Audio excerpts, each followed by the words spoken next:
তোমার কোনো আত্মসম্মান নেই? কোথায় গেল তোমার আত্মসম্মান? হ্যাঁ, তুমি কেন ওই রুমানা চট্টরাজের সামনে হাত জোড় করলে? কেন করলে? অশান্তি থামানোর জন্য। অতিবার বেরো না, ঝড়ে পড়ে যাবে। আর অতি ছোট হয়েও না, ছাগলে মুড়িয়ে খাবে। বুঝতে পেরেছো?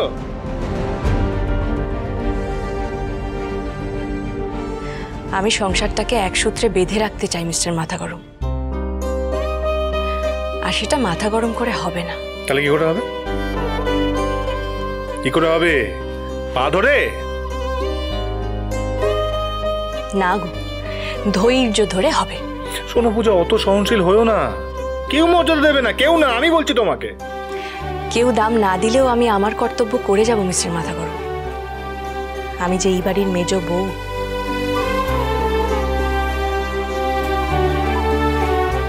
খুব ভালো, খুব ভালো মেজ বউ। তা মেজ বউ মুখার্জি বাড়ির, তাহলে আমরা এই শীতের রাতটা, এই 4 দিন রাতটা মেঝেতে নোংরার মধ্যে গড়াগড়ি খেয়ে ঠকঠক করে কাঁপতে কাঁপতে কাটাই। হ্যাঁ, এটাই বাকি ছিল। তো সব বসো, মশার কামড় খাও আর কি। মিস্টার মাথা গরমের মুড ঠিক করার এটাই সুযোগ।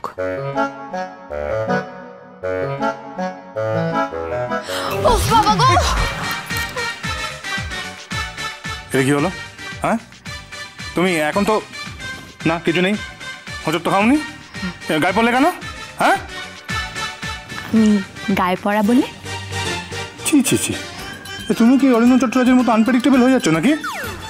এই খবরদার, খবরদার বলে দিচ্ছি, যদি তুমি ওনার সাথে আমার তুলনা করেছো না, তাহলে আমি কি কি তাহলে কি?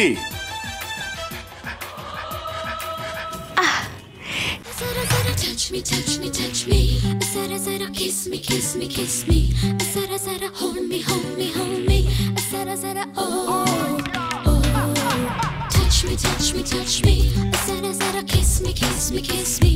Zara, zara, hold me, hold me, hold me. Zara, zara, oh, oh. Bin tere sanam is jahan mein beqarar hum dam da dam. Bin tere Ah, shut up.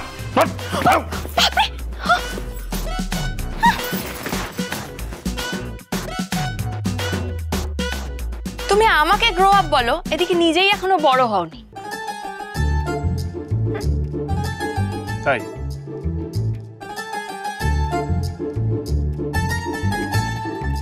দেখাবো বড় হয়েছে কিনা?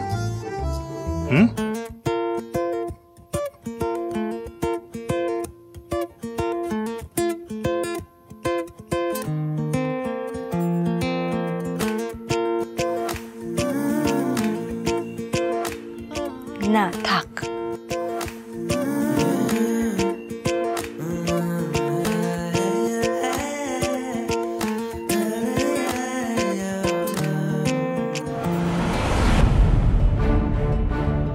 তোমার বছরতার মোক্ষম উত্তর দেব তোমায়।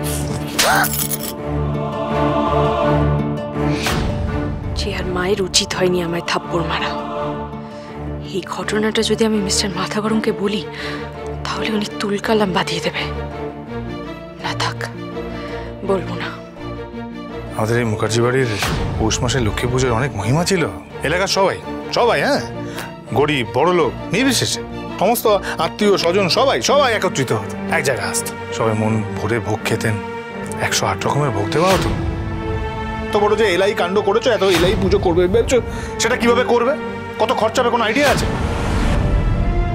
কিন্তু একদিনে এত টাকা জোগাড় করবো কোথা থেকে?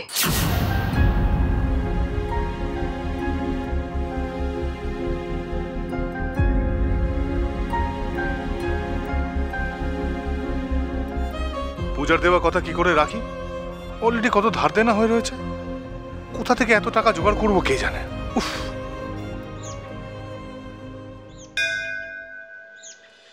পূজামা, পূজামা দেখ, আমরা সবাই চলে এসেছি। বাবা, আপনারা সবাই এসেছেন? আমার যে কি ভালো লাগছে না। ফুলবালি, 3টে ডালা সাজাও তো। একটা সোমপ্রিয়া, একটা চিয়াশিব, আর একটা পূর্ণিমা মুখার্জি, সুবিধা মুখার্জির নামে।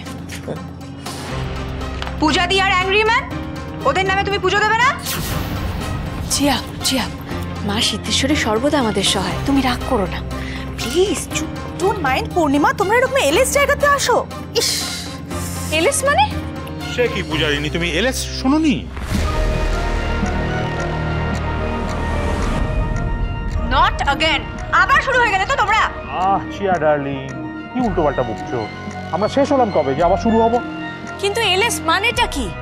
শুনে তো মনে হচ্ছে খুব একটা খারাপ কথা। শুনুন, আপনারা কিন্তু মাথায় রাখবেন, হ্যাঁ? এটা মায়ের মন্দির, মন্দিরের সামনে দাঁড়িয়ে আছেন আপনারা। শোনো, এলিস মানেটা কি বলো তো? তো তুমি জানো না। ও মা, আমার তো এত ডিগ্রি, কিন্তু এলিস শুনিনি তো কখনো। শোনা শোনা শোনা, আমি বলছি এলএস হাইফাই কোনো ব্যাপার হবে নিশ্চয়ই। সত্যি প্রিয়াঙ্কা, তুমি নাকি দুবাইয়ের আরবপতির মেয়ে, আর তুমি এলএস মানে জানো না?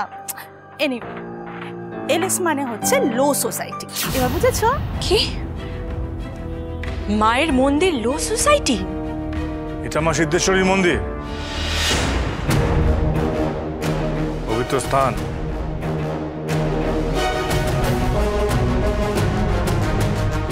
আচ্ছা, মিস্টার এন্ড মিসেস ঘুষখোর, এখানে কি কাজ? উন্মাদ শয়তান থেকে এখন ঘুষখোর হয়ে গেল কেন? ভুল বললাম বুঝি? না, ভুল তুমি মোটেও বলেনি মহারাজ, কিন্তু স্থান কাল পাত্র এসব বিচার না করে আমাকে তো বলো না। আমি কিন্তু উন্মাদ আর শয়তান দুটোই।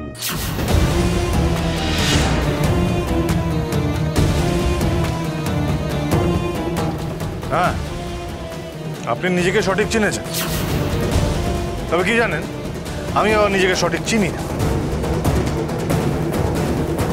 না মানে আমি উন্মাদ, শয়তান নাকি আরো ভয়ঙ্কর কিছু, আমি সেটা জানি না।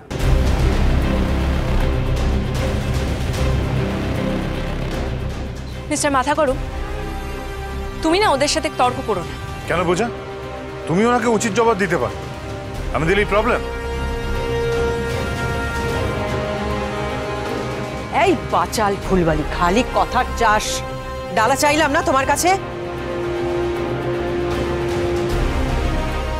ডালাগুলো দাও, নইলে অন্য দোকানে যাব।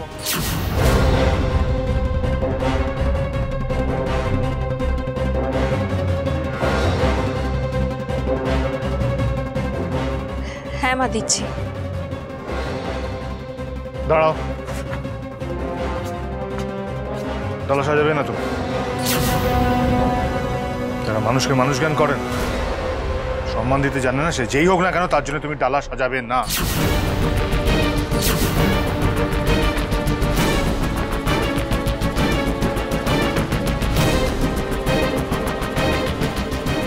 আগে ওনারা মানুষের সম্মান করতে শিখুন, তারপরে মা সিদ্ধেশ্বরীর আরাধনা করবেন। সেটা যদি একান্তই না পারেন, তাহলে ওনারা এখান থেকে ফিরে যেতে পারেন। মহারাজ, আমি কিন্তু এখানে আসতে চাইনি। তোমার মা জোর করে আমাদের এই নোংরা বাজারে নিয়ে এসেছে।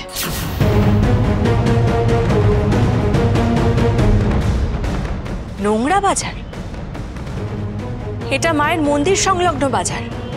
কত পুরনো দিনের বাজার আপনি জানেন? এখানে কত মানুষ খেটে খান, আর আপনি বলছেন নোংরা বাজার? ভুল জায়গায় ভুল শিক্ষা দিচ্ছ পূজা। খাটুনি কাকে বলে ওনারা জানেন না, কারণ তো ওনারা তো ঘুষকে অভ্যস্ত, তাই জন্যে। মহারাজ, ঘুষ যেমন খাই তেমন ভালো ভালো খাবারও খাই। একটা কথা বলুন তো, ঘুষের টাকায় কেনা খাবার খেলে খাবার হজম হয়? হয় হজম? হ্যাঁ, খুব ভালো করে হজম হয়। সেটা যেমন হয়, তেমনি এই ঘুষের টাকায় কেনা দামি দামি গয়না তোমার জন্মদাত্রী মা জননী ভালোবেসে হাতে করে নেন, সেটাও হয়।